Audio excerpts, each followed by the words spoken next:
Welcome to Mill History Talk, the podcast where we explore the past to better understand the profession of arms today. We dive into the campaigns, conflicts, issues, and commanders that have shaped military thinking across centuries, and why it all still matters. Whether you're an officer in training, a seasoned professional, a student of strategy, or simply curious about how history informs modern warfare, this space is for you. Our mission is simple: to foster insight, reflection, and critical thinking primarily through the lens of military history. Before we begin, a quick note. The views expressed in this podcast are of the podcast writers, hosts, and guests, and do not necessarily reflect the official policy or position of any government agency or organization. So, whether you're listening in a barracks, a lecture hall, at the gym, or in your car on the way to work, welcome. We're glad you're here.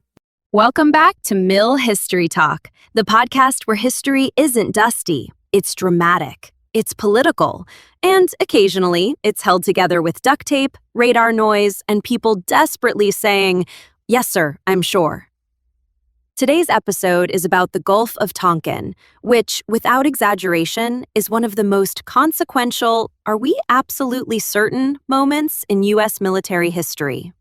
It's also a case study in how uncertainty, when filtered through politics, can harden into irreversible policy. 2 U.S. destroyers, 1 confirmed clash, 1 phantom battle, a president under Cold War pressure, a Congress moving at Olympic sprint speed, and suddenly, boom, America has a blank check for war.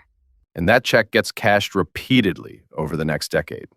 So today, we're unpacking how a handful of radar blips in August 1964 turned into a congressional resolution that rewired American war-making authority. What really happened in the Gulf of Tonkin? Why did Congress move so fast? And how did this moment haunt U.S. civil-military relations for the next half-century? Before we even get to August 1964, we need to reset expectations. Because people hear Vietnam War and immediately picture helicopters, jungle firefights, and body counts on the evening news.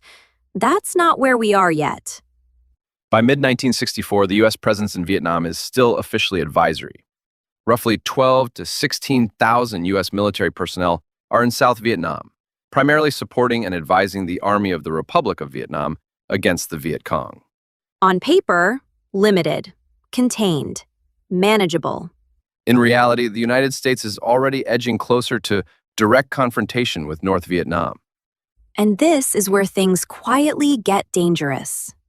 The Johnson administration authorizes Op Plan 34A, covert South Vietnamese commando raids against North Vietnamese coastal targets, radar sites, communications facilities, military infrastructure.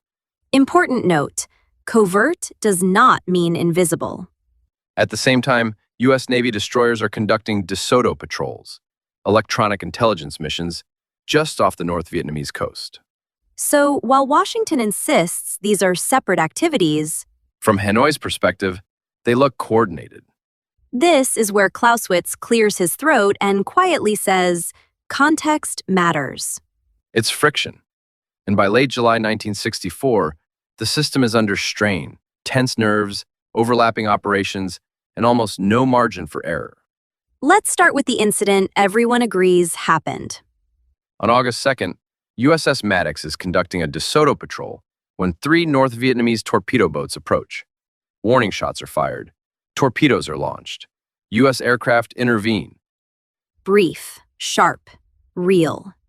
Minimal damage, no U.S. casualties. But it is the first direct naval clash between the United States and North Vietnam. And Washington reacts, but cautiously. Then comes August 4th, the night that launches a war without actually happening. That evening, the destroyers USS Maddox and the USS Turner Joy both report incoming attacks, radar contacts, sonar detections, reports of torpedoes in the water. Key detail, no visual confirmation. None. Rough seas, poor weather, crews already on edge after August 2nd. which is the perfect environment for over-interpretation. The ships maneuver, fire defensively, and call for air support. For hours, Washington receives reports of an ongoing attack. And then, almost immediately, the doubts begin. Captain John Herrick sends a cable noting that many reported contacts appear doubtful and urges a full evaluation. That's military speak for, we may have just fought the ocean. Later intelligence reviews, especially NSA analysis, confirm that no North Vietnamese attack occurred on August 4th. But that doubt never makes it into the public narrative. Now we're in Washington, late August 4th. Reports are confused. Doubts exist. And yet, The administration concludes the attack is real, or at least treats it as real, the president goes on national television. announcing renewed hostile actions and authorizing retaliation. Even as internal cables are raising red flags. Operation Pierce Arrow launches the next day. U.S. aircraft strike North Vietnamese targets. And simultaneously, something else happens that matters even more. The administration sends Congress a resolution. One that had already been drafted months earlier. This is not improvisation. This is opportunity. This is where the stakes explode. Congress holds hearings, but they are brief. Questions are limited. Skepticism is minimal. Except for two senators. Wayne Morse and Ernest Gruening. Morse calls the resolution a predated declaration of war. And he's right. The resolution authorizes the president to take all necessary measures, with no geographic, temporal, or operational limits. Even supporters acknowledge what they're doing. They admit the resolution gives the president authority to wage war without further consultation. But they trust it won't be used broadly. That assumption proves costly.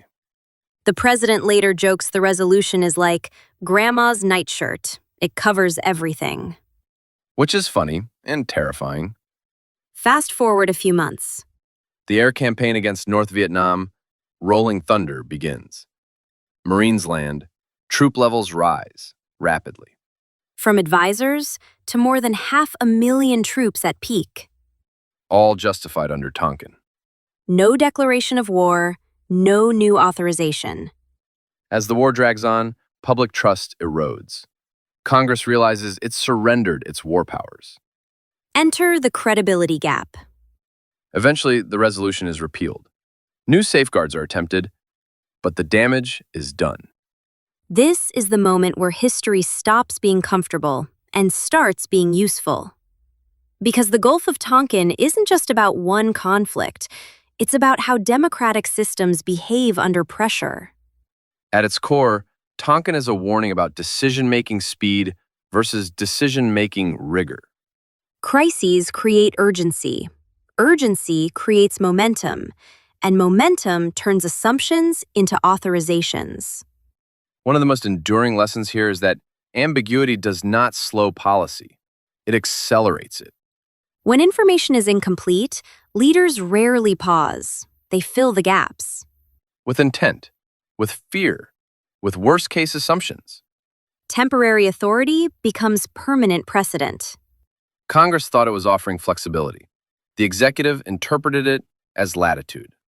And once that transfer happens, even informally, it's hard to reverse. Tonkin also teaches the danger of trust without verification. Good faith is not a substitute for institutional friction. Language matters. Phrases like all necessary measures feel reassuring, but they are deliberately elastic. Once authorized, intention no longer matters, only capability. War powers rarely disappear in dramatic moments. They erode quietly. Through short hearings, through rushed timelines, through resolutions written just in case. No one in 1964 believed they were authorizing a long, costly war. They thought they were preventing one. That's the warning. History doesn't tell leaders what to do, but it does show what happens when questions aren't asked early, because later, they're asked at much higher cost. So the Gulf of Tonkin, proof that wars don't always start with invasions. Sometimes they start with interpretation. And with institutions choosing speed over scrutiny. If you enjoyed this episode, follow, share, and check the show notes. We've linked to a full article on the Mill History Talk substack. Remember, history isn't just dusty, it's dangerous. See you next time on Mill History Talk.